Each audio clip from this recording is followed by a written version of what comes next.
Après la rentrée des classes, il y a eu quelques petits changements dans les écoles des Pyrénées-Atlantiques. En fonction des effectifs, le nombre de postes a été ajusté. Alors 9,5 postes ont été ouverts pour 6 postes fermés.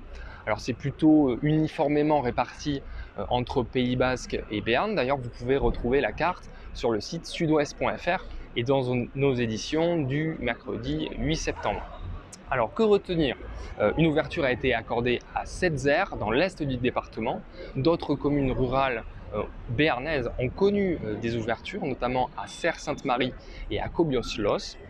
Côté Pays Basque, ces ajustements de rentrée ont permis l'ouverture d'un site bilingue à Amots, sur la commune de Saint-Pé-sur-Nivelle. Alors pour vous expliquer un petit peu, c'est des élèves qui sont partagés avec moitié du temps en basque et moitié du temps en français.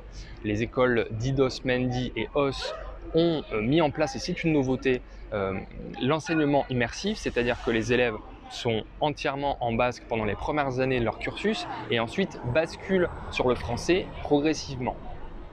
Alors il y a aussi malheureusement des fermetures de classes, c'est notamment le cas de l'école de Rive-Haute dans le centre du département. Là c'est une classe, un poste en moins qui est supprimé, et cela malgré la mobilisation des parents d'élèves et des élus en mars dernier lors de la négociation sur la carte scolaire. Alors les discussions avaient été assez âpres au niveau de l'inspection. On rappelle qu'il y avait eu 13 postes supprimés dans le premier degré en primaire et 23 postes supprimés dans le second degré. Alors le directeur d'académie, lui, rappelle aussi que c'est en partie lié au fait qu'il y a des baisses d'effectifs dans le département. Le département perd des élèves.